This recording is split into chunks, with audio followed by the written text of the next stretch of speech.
Hi, we are the group number 8 and we are going to talk about feelings of alienation and types and sources of conflict. Also, we are going to share some reading tips and conversation tips. So, let's get started.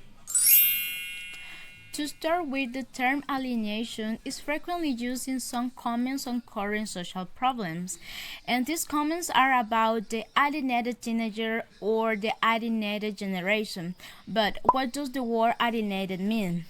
In common parlance, this term usually refers to persons who are withdraw from other persons whom they will be expected to associate with. For example, a student who has turned away from his teacher, that is, who has ceased to talk with them in the way that they expect, may sometimes be called alienated. The problem of the alienated person. The term alienated simply refers to a person who withdraws from or avoids another person, and this withdrawal behavior has been identified as social alienation. Alienation is an individual's feeling of discomfort, which reflects his exclusion from social and cultural participation.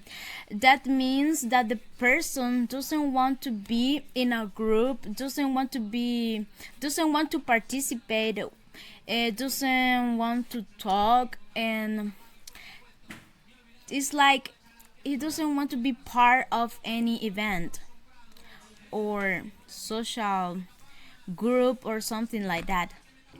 The term alienation in psychiatry is defined as follows: the repression, inhibition, blocking, or disassociation of one's own feelings so that they no longer seem effective, familiar, or convincing to the patient. Of course, mental alienation is not the same as social alienation. However, it is viewed by parents and even by others as social disturbance. Alienation doesn't mean simple disagreement. Even if the disagreement is violent, the interaction continues because this is a kind of behavior that a person has, and it's a little bit difficult to deal with it. The alienation of a person from another can be partial. One can be convinced that the other person will deny the opportunity for communication on certain topics, at a certain times, and under certain conditions. As long as she or he is allowed to communicate on most topics most of the time, the degree alienation is only slight. The severity alienation increase as a person perceives an increase in the number of times that her, or his communication is denied. The alienation usually occurs with people you don't know, because when you know someone very well, it is very difficult for you to have a withdrawal behavior because of the confidence with that person. It could be your partner, your family, and your wife or husband, and others. Another term is the neurotic alienation. It begins when the reality is ignored. It begins when the alienated person, denies his or her own feelings, and even if his behavior is like an alienated person. Alienation is a behavior that has to be treated. To deal with it, it is important to identify the cause of this behavior. People may see a mental health professional. Also, gaining a feeling of empowerment may help to battle alienation. And in addition to that, a strong child parent relationship can help the child cope with the alienation. Now I'm gonna talk about speech anxiety. In the study of speech communication, tendencies to withdraw from interpersonal communication have been called communication apprehension, reticence, and speech anxiety. Essentially, such tendencies are a response to interaction conditions that produce fear and tension. This attitude is a situation specific anxiety and is identified as speech anxiety. Most people experience some level of speech anxiety when they have to speak in front of a group. Speech anxiety can range from a slight feeling of nervous to a nearly incapacitating fear. Some of the most common symptoms of the speech anxiety are shaking, sweating, butterflies in the stomach, rapid heartbeat, dry mouth, and a squeaky voice. Although it is often possible to completely eliminate speech anxiety, there are some ways to deal with it and even make it work to your advantage. First of all, you can identify the cause of your nervousness and then think why does that cause can make you feel nervous. And then you have to focus in what you really have to do, that is practicing your speech. In this way, you will reduce your anxiety. The second one is choose topic that you are interested in. It's much easier to spend time researching and preparing a presentation on a topic that you like, and all because you will feel sure with the topic, and that will be reduce your anxiety.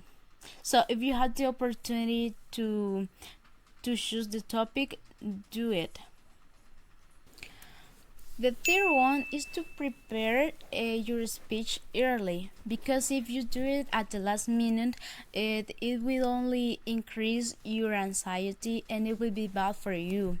In addition to that, you can make more mistakes in the speech because you don't know the topic very well.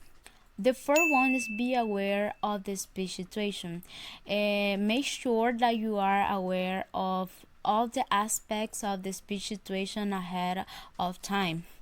And you have to know your time limit, you have to know the size of the audience, the makeup of your audience, and even you have to know what equipment you will have available to you. The next one is set realistic expectation. You have to remember that no one is perfect, and public speaking is difficult to master. Even seasoned speaker can make mistake, so you don't have to worry about that. If you make a mistake, you don't have to ignore it and continue talking. And the last one is to replace negative thoughts with positive thoughts. And you have to visualize success. Thinking negative thoughts will increase your anxiety, so you have to stay positive all the time. You have to think, I'm going to do this very, very well. Now I'm going to share with you some reading tips. The first one is the joy of reading. It's important that you enjoy your reading experience. Reading for pleasure not only makes you want to read more, it also improves your reading skills. You have to take every opportunity to read and enjoy it. You can read newspaper, magazines, journal, whatever you want. The important thing is to gain experience of reading what you enjoy. The second one is retelling the story. It is a good idea to paraphrase what you have read. You can do this by writing down the main ideas of the chapter of a story. You can also write down what you like the most about this chapter, and well, you can summarize all the chapter and tell someone else what you have read.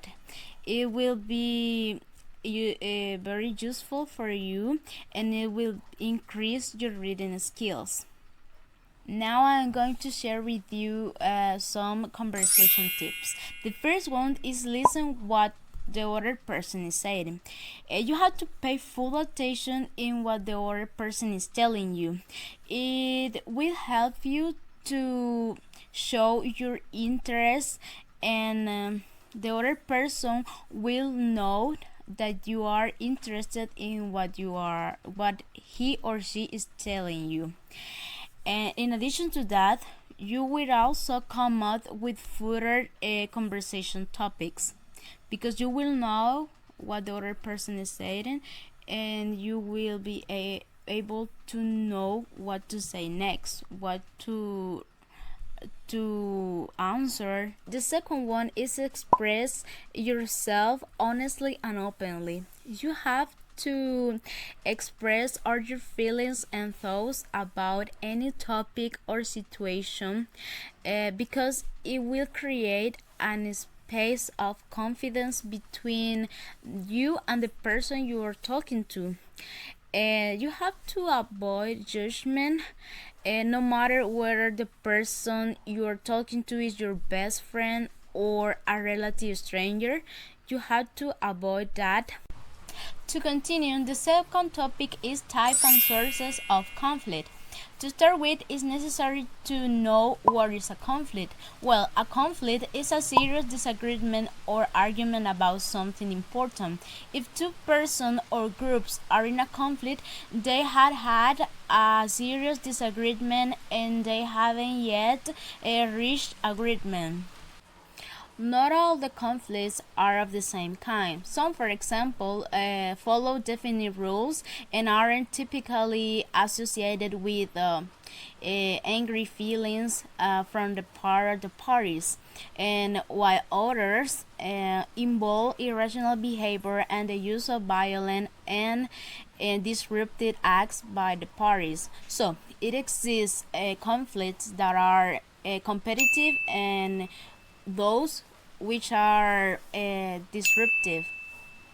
In competitive situations, there can be a victory for one party only at the cost of the opponent's total loss, and also they follow a set of rules, and that means that each party only wants to win. In the disruptive conflict, on the other hand, the parties don't follow a mutually acceptable set of rules, and they aren't primarily concerned with winning.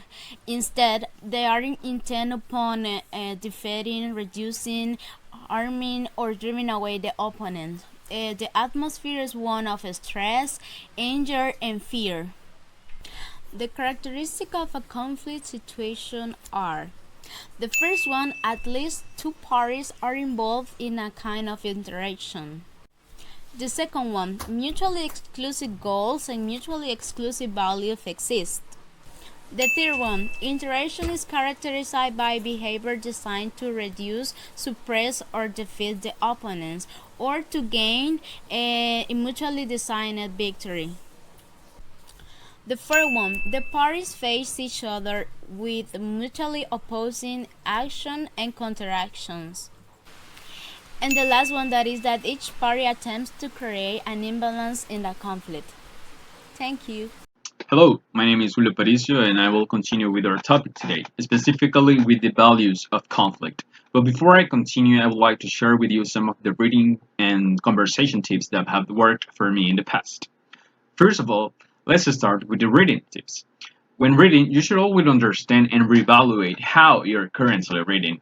Before you can improve your reading comprehension, you must understand how you're currently reading and where your limitations are. Start by selecting fragments from different texts which you are unfamiliar with. It could be textbooks, essay, novels, news reports, or any kind of text you feel particularly struggle to understand. And reading as you would normally do. As you read, see if you can notice when your attention, energy, or comprehension of the materials begins to flag. If your comprehension or concentration tends to lag after a period of time, start to slowly build up your stamina.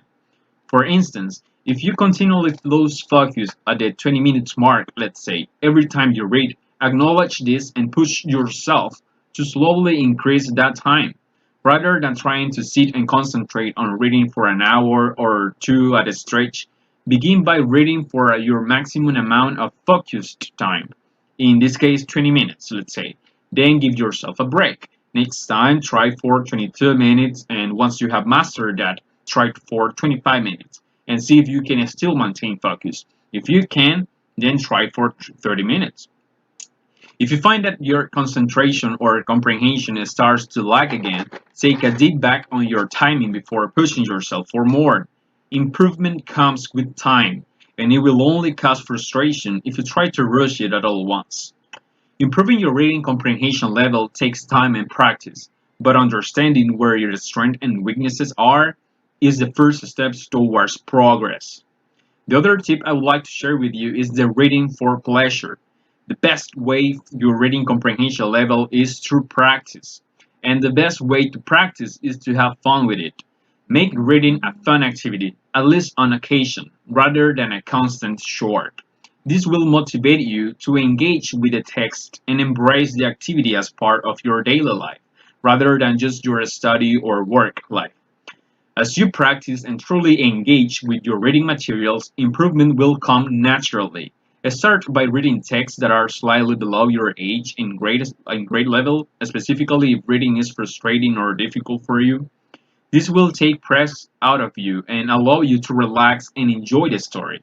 Once you feel more comfortable reading and practicing your comprehension strategies, go ahead and follow yourself to read at whatever reading or age level you feel like. Even if you feel that you don't understand a certain part of the text or even a large portion of it, if you enjoyed yourself and give it your best shot, you will find that your reading comprehension levels will improve over time. To continue with the tips, I would like to share with you of the one of the tips that have worked for me in the past, that is for the that we should always be excited about who is in front of us. When having a conversation, it shouldn't be a fabricated excitement either. We should have just genuinely interested in these people to make them feel that they are important for us. I understand that's a huge steps to take, but if the person in front of you feels like you are actually care, then you have accomplished 95% of having a good conversation. And one of the easiest ways to make someone feel important is through the next tip, which is that we should always ask more thoughtful questions. I have been making it a practice, specifically when I met someone new, to open up the conversation by asking them questions and genuinely listening to their story. Take the reins of the conversation not by talking about yourself, but by asking them about themselves. Asking questions and then being intentional about your body language as you listen is how you convey that you actually care. This situation gives us the sufficient conversation pool that we need in order to maintain a deeper and meaningful conversation, in order to avoid possible conflicts with people. Now that we know how to sustain a conversation and relationship with people, let's continue with our topic. Let's start with the values of conflict. You may ask, what are the values of having a conflict? We understand that conflict is a social process which takes various forms and which has certain outcomes. This outcome is neither good nor bad. The conflict process merely leads to certain results, and the value of those results as favorable or unfavorable depends upon the measures used. Let us consider some of the values of conflict. Let's start with the diffusion of more serious conflict. Competitive situations such as games provide conflict processes and outcomes which are governed by rules.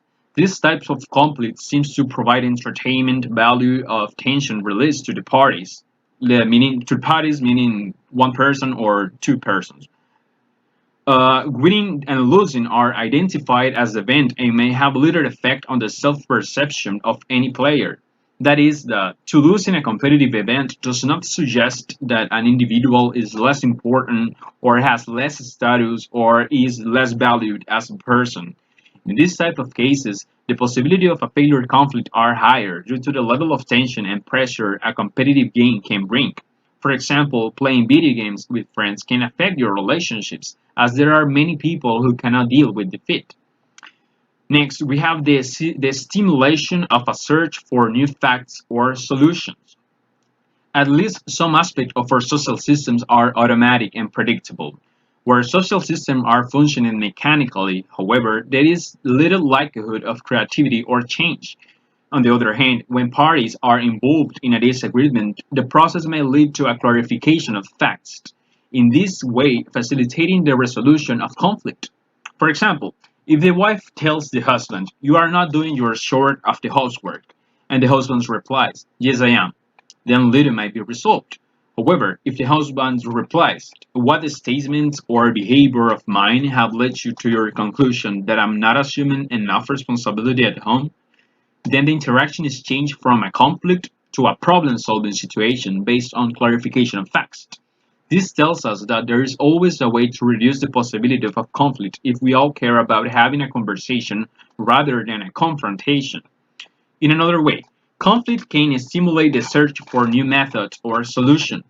When parties are in conflict about which of two alternatives to accept, their disagreement may stimulate a search for another solution mutually acceptable to both. Since they will be working together and they will be bearing the same goals in their mind, they will end up finding a solution that best suits both parties. And in this way, we can have a positive outcome from a conflict. As this situation suggests, conflict can create tension, which is reduced through problem solving. The tension acts as a stimulus to find new methods for its own reduction. This is the difference between confrontation and the way in which confrontation is resolved. These problem solving conflicts may lead to new relationships between the parties and creative solutions to problems. Next on the list, we have an increase in group cohesion and performance. Conflictive situations between two or more groups are likely to increase both the cohesiveness and the performance of the groups. During the conflict, members of each group are united in their efforts. Members' evaluation of their own group improved, and each group judged its own solution as best. The positions of opponents are evaluated negatively, and there is little effort to understand them. Questions asked opponents are designed to embarrass or to weaken them rather than to generate facts and understanding. It's clear that when there are a group of people against each other, there are higher possibilities of conflict. Even when the adversary's position is thought to be well understood by members of one group, research has shown that a real understanding is blocked by identification with the position of one's own group. Such conditions appear to be desirable for the most part, and probably account for the popular belief that competition is valuable as a stimulus to work groups. But what actually happens when one group is declared the victor and the other vanquished? For one thing, the leader of the winning group increases in status, while the leader of the losing group decreases. The leader in the losing group is blamed for the loss. The atmosphere in the group also changes. The rate of tension, problem avoidance, fighting, and competitive feelings will increase in the losing group, and decreases in the winning group.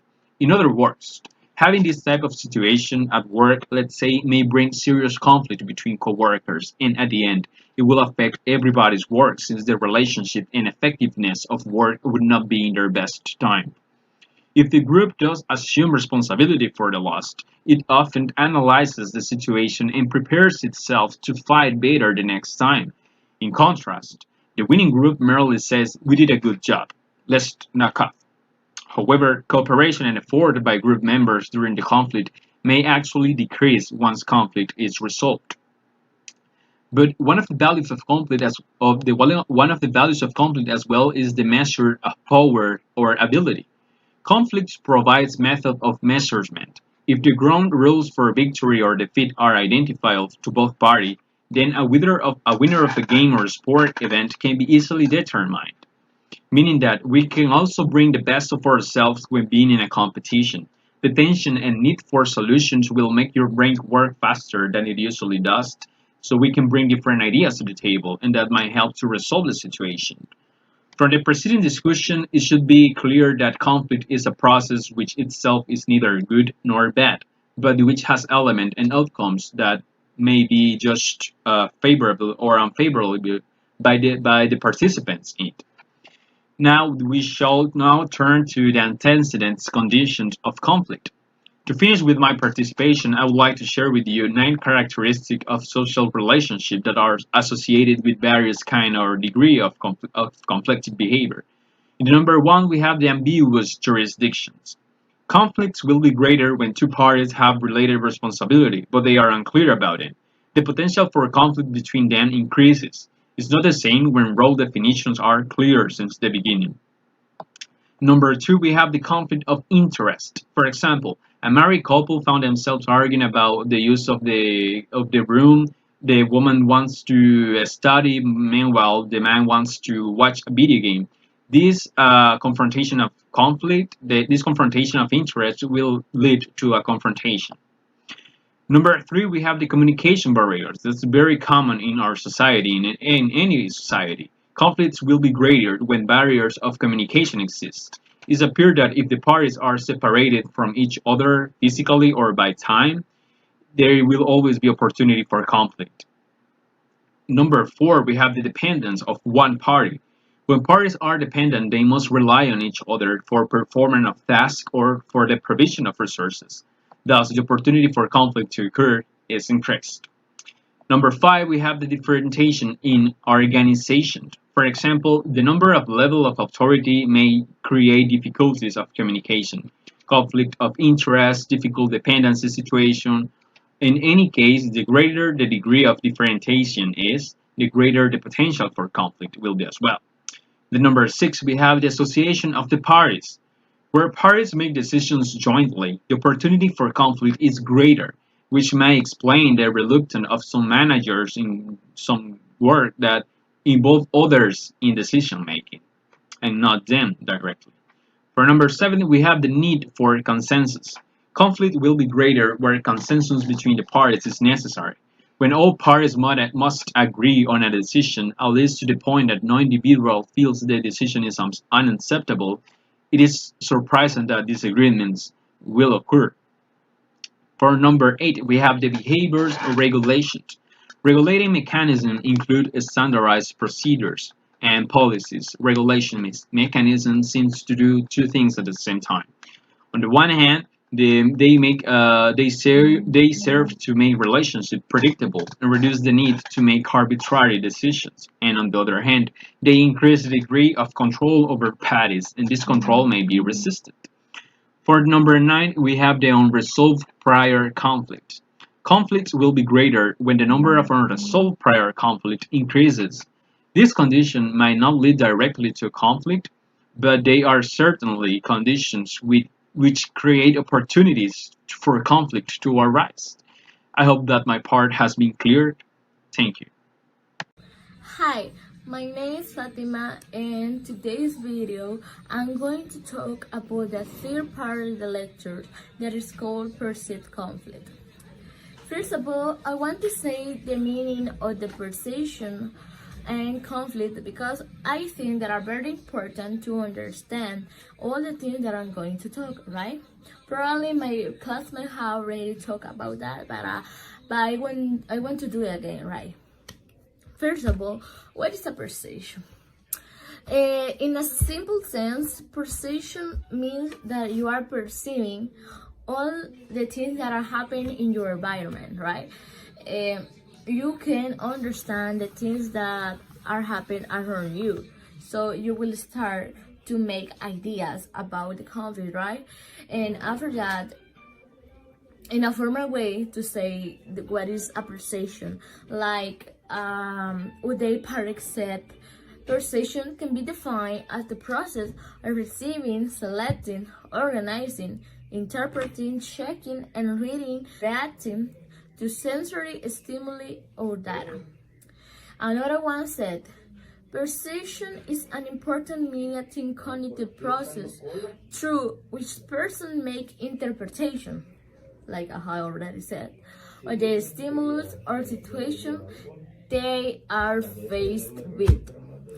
They are knowing that they are feeling a problem, that they are visualizing a problem, right?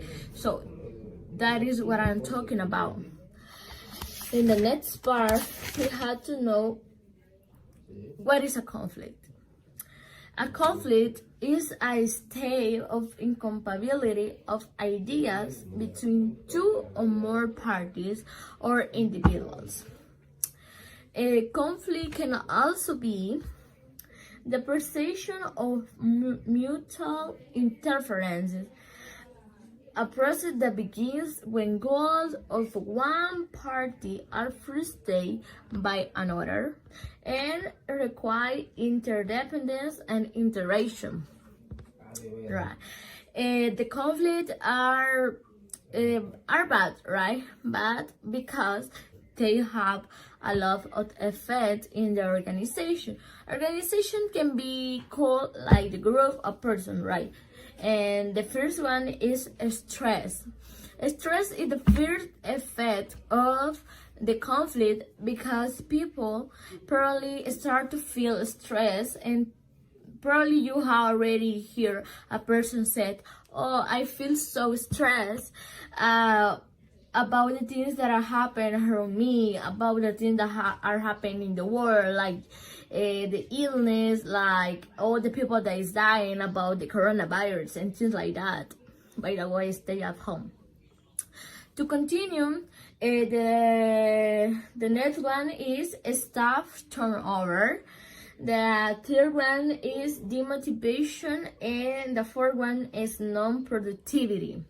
For me, the most important probably are the one and the four, because non-productivity is very important when you are working and you feel bad about a conflict or something like that, and probably you are not doing the things in a very well, right?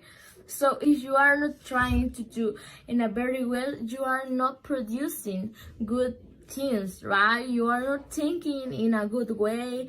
You are not thinking the good things that are happening in your life. You are just focused on the bad thing, and that is not good, because you will start to feel depressed or something like that, and that is not good for your life. At the end, the conflict resolution probably is the most important part when you are talking about to perceive conflict, because the conflict resolution is the final but the most important for me, right? Because with the conflict resolution you can start to understand what is happening, because you can start to talk with the person that are in the conflict, but you have to do it in a respectful way, in a pacific way, because you will have good resolution, right? Because you want to have problems with the other part, because you want to have the reason, and probably you have the reason, but you have to start in a calm way, and you had to breathe, and you had to start thinking about all the things that had already happened, right? The first one is latent conflict, and latent conflict is the stage in which factor exists in the situation which could become potential conflict-inducing force. Four basic types of latent conflict are competition for the scarce resource, drive for autonomy, divergence of goals, and at the end, role conflict. The second one is perceived conflict. Conflicts may sometimes arise even if no condition of latent conflict exists. This is the stage when one party perceives the other to be likely frustrate his or her goals. It is said to result from the other parties misunderstanding each other's true position. For example, A may be aware that he is in serious argument with B over some police, but this may not make A tense or anxious, and it may have no effect whatsoever on A's affection toward B. The personalization of conflict is a mechanism which causes many people to be concerned with the function of conflict. In other words, it makes them feel the conflict. The, the next one is manifest conflict. Manifest conflict is the stage when the two parties engage in behavior which evoke response are open to aggression, apathy, sabotage, withdrawal, and perfect obedience to rules. Except for prison riots, political revolution, and extreme labor unrest. Violence as a form of manifest conflict is rare. The motives toward violence may remain, but they tend to be expressed in less violent forms. The last one is conflict aftermath. The aftermath of the conflict may have positive or negative repercussions in the organization depending how the conflict is resolved.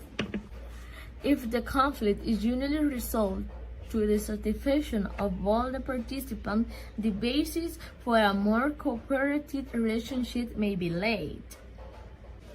Or the participant in drive for a more orderly relationship may focus on latent conflict not previously perceived and deal with. So to continue with this position, I'm going to tell you some reading tips that are very useful when you are trying to read or you are learning English and you really don't know how to start, right?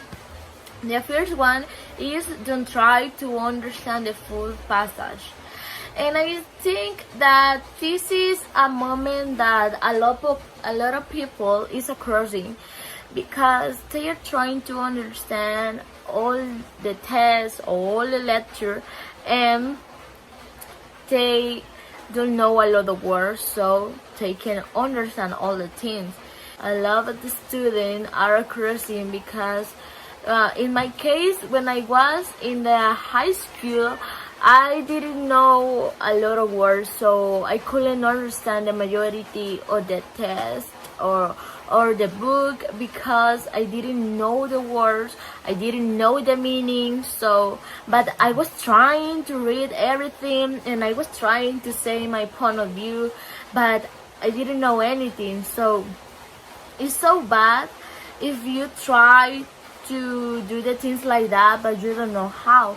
So you don't have to feel bad if you can understand all the things because you have to know that you will never learn all the things in a day because learning English is a long process and you have to know that it's difficult for some person to understand the things, and for some people it's very difficult to learn because they are not focused on the things that they are reading. So this is another thing, you have to be concentrated in the reading, and also you have to look for in the internet all the words that you don't know, and also you can learn the meaning and you can repeat the word a lot of times and you can start practicing. You can use the new words in the conversation and you will start learning the new meanings, right? The next tip is highlight and write the text in the new vocabulary. This tip is very useful because if you are a new in reading, you can start doing that because you will learn the new words, and if you find this word in another book, you will know the meaning. So for the kids, it's very useful because they are learning, so they are in a stage that they can learn the new words very easy, and if they start using that tip, they will learn very quickly. And another thing that you can do is use keywords. In the university or in the college, is very normal. Use keywords because with this way you will know very quickly what this word means. So it's very useful to me, right? I like to highlight all the things that I don't know because with this way I could I could learn the new things, or I can look for in the internet for the meaning or do something like that. With this way, you can also improve and or increase your vocabulary. You will be learning a lot of new words, and that's amazing. To continue, I'm gonna tell you some conversation tips that are very useful. The first one is use words that you know are correct, and also use expression that you have already used before, right? I think that this is important because if you are new in the world of English, probably you don't know a lot of words, and you have to use the vocabulary that you know because you don't want to say an incorrect word, or you don't want to say something wrong or bad, right?